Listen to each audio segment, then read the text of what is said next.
اللہ تعالیٰ جل شانہ نے قرآن مجید میں ارشاد فرمایا کہ جو اللہ سے ڈرے، تقوی اختیار کرے، ہم اس کے لیے راستہ نکال دیتے ہیں، اور جو اس پر بھروسہ کرے وَمَن يَتَوَکَّلْ عَلَى اللَّهِ فَهُوَ حَسْبُهُ، اور جو اللہ پر بھروسہ کر لے، اس پر توکل کر لے، اللہ تعالیٰ اس کے لیے کافی ہو جاتا ہے۔ وَيَرْزُقُهُ مِنْ حَيْثُ لَا يَحْتَسِبُ، اور وہ اس کو وہاں سے دیتا ہے جہاں سے اس کو گمان بھی نہیں ہوتا۔ تو تقوی اور توکل اگر یہ نصیب ہو جائیں تو یہ من کی پاکیزگی کا ذریعہ تو ہے ہی ہیں، اس سے رزق میں بھی کچھ شادیاں پیدا ہوتی ہیں، اور خزانہ غیب سے اللہ تعالیٰ رزق عطا فرماتا ہے۔ رزق کی برکت کا ایک بہت بڑا ذریعہ شکر ہے، شکران نعمت۔ جب ہمیں نعمتیں ملتی ہیں تو ان پر اللہ کا شکر ادا کریں، تو اس کا عملی نتیجہ یہ ہے کہ پھر ہمیں برکتیں نصیب ہوں گی۔ فرمایا لَئِن شَكَرْتُمْ لَأَزِيدَنَّكُمْ، اگر تم اس کی نعمتوں کا شکر ادا کرو گے تو وہ تمہیں اور زیادہ عطا فرمائے گا۔ اس نے ہمیں جو نعمتیں عطا کی ہیں اتنی زیادہ ہیں کہ ہم ان کو شمار بھی نہیں کر سکتے۔ فرمایا گیا کہ اگر ان کی نعمتوں کو تم گننا چاہو تو گن نہیں سکتے ہو۔ تو اس نے ہماری ضروریات کو پورا کیا ہے۔ جو سب سے زیادہ ہماری ضرورت، مادی ضرورت ہے اس دنیا کے اندر، وہ آکسیجن ہے، اور وہ کسی کو آکسیجن کا سلنڈر اپنے ساتھ نہیں رکھنا پڑتا۔ اللہ تعالیٰ نے اس کی اتنی فراوانی کی ہوئی ہے کہ جہاں بھی جائیں اس کو تازہ آکسیجن میسر ہے۔ تو یہ جتنی زیادہ ضروری تھی اس قدر ہی زیادہ فراواں ہمارے لیے رکھی گئی ہے۔ اگر ہمیں آکسیجن خریدنی پڑتی تو ایک آدمی کو ایک دن میں کتنے سلنڈر چاہیے تھے، اور پھر کس قدر زندگی میں دقت اور مشقت آ جاتی۔ اس کے بعد دوسری چیز جو ہمیں چاہیے وہ ہے پانی۔ آکسیجن کے بعد پانی کے بغیر ہم زیادہ دیر نہیں اپنے آپ کو برقرار رکھ سکتے، حتیٰ کہ ایک خاص مدت تک پانی نہ ملے تو موت واقع ہو جاتی ہے۔ تو پانی کو بھی فراواں رکھا گیا ہے۔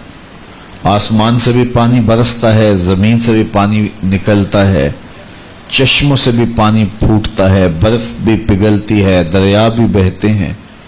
تو اللہ نے اس کے لیے بہت سارے اسباب رکھے ہیں تاکہ ہم پانی سے محروم نہ رہیں۔ تیسری چیز ہماری ہے خود کی چیزیں، کھانے کی چیزیں جو ہماری ضروریات ہیں۔ تو وہ بھی دن میں کم از کم ایک مرتبہ تو ہمیں ضروری چاہیے، اور صحت کو اچھا رکھنے کے لیے 2 مرتبہ چاہیے۔ اس کے لیے تھوڑا سا تردد کرنا پڑتا ہے، محنت کرنی پڑتی ہے۔ اس کے بعد پھر ہماری رہائشی ضرورتیں ہیں، ہمارے لباس کی ضروریات ہیں۔ تو جتنی ضرورت زیادہ اہم ہے ہماری، اس قدر ہی اس کا حصول آسان رکھا گیا۔ اور اللہ تعالیٰ نے ہماری یہ ضرورت آکسیجن ہے، اس کو اپنی جناب سے اتنا فراواں کر دیا کہ ہمیں اس کے لیے کوئی مشقت نہیں اٹھانا پڑتی۔ جس طرح ہمیں کھانے کے لیے تردد کرنا پڑتا ہے، پہلے اس کو کماؤ، پھر گھر لاؤ، پھر اس کے بعد اس کی تیاری کے مراحل ہیں، اگر یہ سب کچھ آکسیجن کے لیے ہمیں کرنا پڑتا تو زندگی کتنی کٹھن اور کتنی مشکل ہو جاتی۔ تو یہ اس کی کرم نوازیاں ہیں کہ اس نے ہمارے لیے اس کو آسان رکھا ہے۔ تو کہا اگر تم تقوی اختیار کرو اور اللہ تعالیٰ جل شانہ پر توکل اور بھروسہ کرو تو تمہیں وہ وہاں سے رزق دے گا جہاں سے تمہیں گمان بھی نہیں ہوگا۔ اللہ کے محبوب نے ارشاد فرمایا اگر تم اللہ پر توکل کرنے کا حق ادا کرو وہ تمہیں ایسا رزق دے جیسا پرندوں کو دیتا ہے، کہ جب وہ صبح اپنے